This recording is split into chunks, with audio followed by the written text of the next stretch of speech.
and welcome to another episode of Haunt Talk. In today's episode, we are going to be reviewing 100 Acre Manor and Bethel Park, PA, South Park, PA, somewhere kind of close to Pittsburgh, PA. Yeah, it's there. This is a haunt we review pretty much every year because it opens way before everything else. And it's not too far from Fright Farm, which is coming up on the next episode. And it's pretty consistently good, too. We've never had a terrible experience going there. We always have at least a decent experience. Yeah. So we've been going there for a very long time. If you're new to the channel, make sure you like and subscribe. Also, check out our merch site. We sell cool, fun shirts and mugs and that kind of stuff. Also, check out our Patreon to help support us. Haunted houses, going to all of them is really expensive, and we really appreciate it. And we'll be sending out little gifts here sometime in October to our subscribers. So if you're wanting that, make sure you get on there before that time comes. That being said, we need to do the review, which I guess means we have to refer to the Book of the Dead! Book of the Dead! Book of the Dead! Book of the Dead! Alright, and up first, as always in our reviews, is sets and props. 100 Acre Manor is pretty much always pretty good in this regards. Now, I will say this year I didn't notice much difference. I think all the themes were the same, and so there's the host is what they call it's like a London themed thing with like plague and werewolves. The breach is alien themed, folklore is like yetis, voodoo the spell, like that, and then All Hallows Eve. So the first one, we always really like that theme because there's not many other ones that have like this. They have a really impressive section that is like walking the streets of London. There's like sewers. We did notice in this section there were quite a few animatronics that seemed to be down. Like some big werewolves that you could tell were supposed to do something but didn't. Yes. There's like a cool like town like bar / thing that you go through. That's neat. I didn't notice the water effects working. And it does seem like every time that we go there, the path seems to change a little bit. We've mentioned this before, and I just I never understand what's going on exactly. Yeah, because it seems like they changed the path somehow so that you go into it just slightly different, which is kind of weird. I mean, it's nice because then you kind of get a different view of things, but it is strange that they would just do that. Yeah. And then after that, you go into, I believe that, the alien was next. And this is, and it didn't seem like there are any changes to this one that I know of at all. But I do like that they have an alien-themed one. We've complained before there's not enough alien-themed ones. And this one's done pretty well. Yeah. It's not my favorite, but now this one did have some pretty cool animatronics that were working. Yes. Most of them were working outside of that first section. But this one is, I guess, pretty typical of what you might expect. Like, imagine like being in a space station or like a lab where they were experimenting on aliens and things have gotten loose. Yeah. I will say the one year, because they still have it but it used to be midway through the haunt, but now to like transition from the other one to this one, it's like a light tunnel. So it's not a vortex tunnel, but it's one of those where like there's like bars of laser lights and they, it's like a square you're in. And one year there was an actual like guy in an alien costume. It was really cool that would like walk around and scare you in there, but there's no one really dressed as aliens in this. It's like survivors or people that have gone mad and then alien animatronics. Yeah.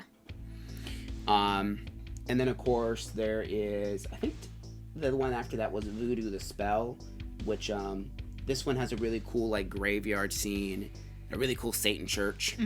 It's very New Orleans themed, so it's got like there's like Mardi Gras beads hanging on like dead bodies, and it's just really strange like that.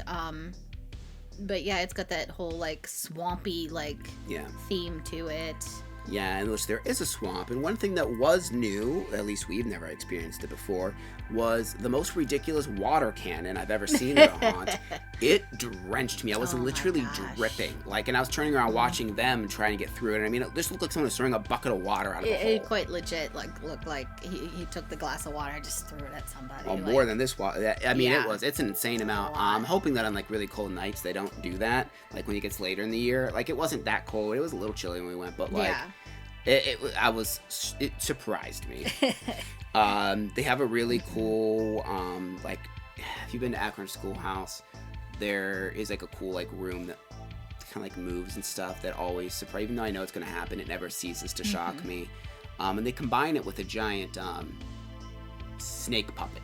Yeah.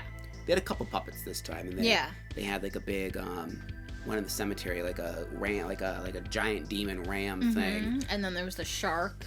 Oh yeah, the shark puppet. The shark puppet like is a little too far away from you. I feel like they need to do something with that where they can make it close to you because it's so far away. I'm not even sure if that's a puppet. I think it is, but it's so far away from you. It's like not scary. You just like it doesn't get close to you. Yeah, he's like way over here, and you're just like, hi. Yeah. One thing that there's a lot we put in the notes, lots of smells this year, like more so than I remember. Except it was a good one, which leads us into the one. Nope, that's right. Folklore was the next one. And this one is heavily inspired by the Halloween Horror Nights house that was a few years ago, the Yeti Terror of the Yukon. Where it's Yeti themed. Yeti. And you get to see some like big Yeti animatronics and like a big Yeti hand. There's like really cool like cabin facade. Yeah. This one was, I really like the Yeti theme. I don't know why, but I just really like that theme and I always get a kick out of it. Yeah. But yeah, it was really well done. Yeah, it was cool, and like they do a good job making it actually look like it's winter, like it's icy and stuff like that. Yeah, it's cold in there and everything. Yeah, it's great. This was one of my favorite editions they did a couple years ago. So I really like that one. And then the final house is Hallows Eve. So this is just the theme is Halloween. So like you start off like the facade is really cool for this one, and this one smelled really good. This is what I was going to transition to, but forgot we hadn't talked about Yeti yet. It smelled like pumpkin spice, and there's a lot of jack-o'-lanterns and blow molds outside the house as you walk in. So it gives this really like cool like trick-or-treating kind of Halloween vibe. Was really into that. And then when you go inside, you know, it starts off the house, but it kind of transitions to like other like more traditional Halloween things like traditional witches and just like that kind of stuff. Dracula. There might have been a couple new things here. I don't know for sure if the attic scene was there last year. And there's this like room with like ghosts painted on the walls. Yeah, that was kind of neat. It had like eyes and ghosts and stuff like that. That was cool. Yeah, I just don't. That's the only my only disappointment, I guess, this year is that there didn't seem to be much new, and they're advertising it that it's like I think their 25th anniversary or something like that, and I just expected like maybe there to be a little bit more of in addition to this, but there wasn't, which I mean is what it is. It's still really good theming. They keep the place maintenance pretty well. Sit outside of a couple animatronics not working. It's really well themed. It's really beautiful haunt. And we gave sets and props a 9. All right, so moving on to actors. They always have some pretty decent ones at this haunt. The Q actors were like really good. Yeah. The night we went. There was a guy that was kind of like a zombie-ish kind of guy that would just kind of snarl and growl at people, and he was really big, like tall and wide, but he was just like, he was very foreboding. He was just really there. Yeah, really good at making a lot of snarly noises. Yeah. And being like really loud when he needs to be, and like he jump scared us probably 3 or 4 times in the line. And they had another girl, her name was Trick or Treat. Yes. And she had a bucket of candy that if you said trick or treat to her, she would give you some. She was cool. But then probably the most standout Q, I don't even know if you want to call her a Q actor. I mean, she is, but she's the person that lets you into the haunt. Yeah. And she is so interactive, so full of like energy. She really she just did a great job, like just like making fun of you, but like in a way that's not like insulting, just funny. Yeah. Like just she's like really quick, like a lot of like one-liners and stuff like that. I just thought she was I'm trying to think of an example of a couple things she said, but I'm having a hard time off the top of my head thinking of it. But there's so many funny things she said to people in there. But then the actors throughout the house, one thing I liked a little bit about this year, so it did seem like they were a bit light on actors, but it is a very big haunt. But what made up for that, though, was the fact that they really spaced us out for this time. And I assume on really busy nights they're not going to be able to, but they were like leaving like 3 minutes between each group. It was a long time because we got there like early, like a half hour before they actually ended up opening. So keep in mind they says 7, but they don't open until it's dark because a lot of this haunt is outside, even though it looks like it's inside. There's a lot of parts that are outside, so they don't open until it actually gets dark. So we waited a while, and there was not many groups in front of us, and we probably waited like at least 45 minutes to get in. Yeah.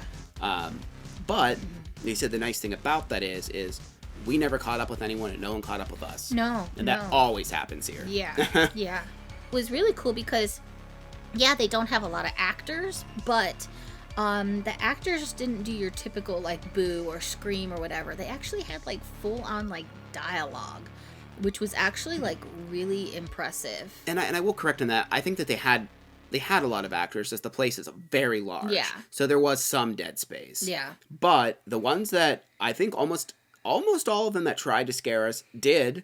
Their hiding spot, they got at least one of the group. Another thing they were really good at was not just, because I led through this one, and it was pretty even on who got the scares. Me, Kim, or our friend Isaac that went with us.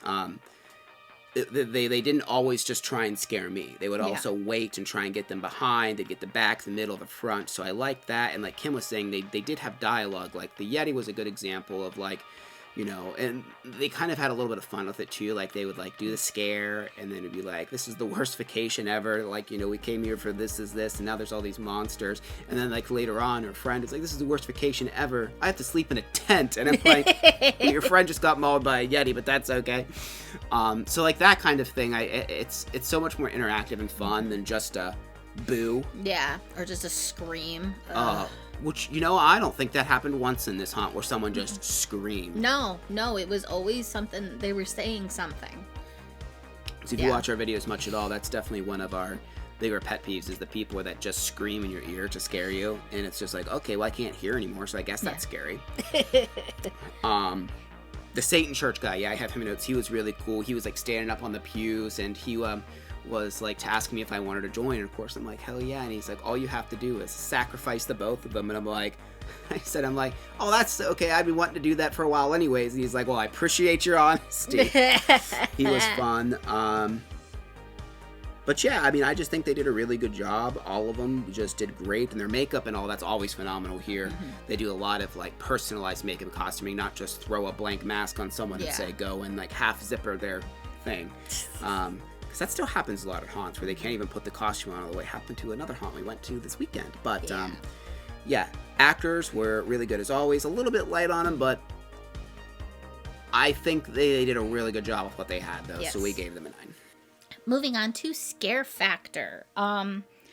So they don't touch you at 100 Acre Manor, but they do get very close.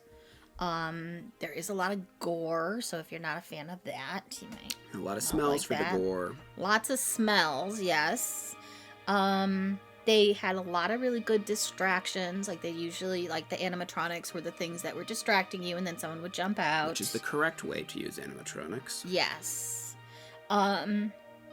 It was scary, but also fun.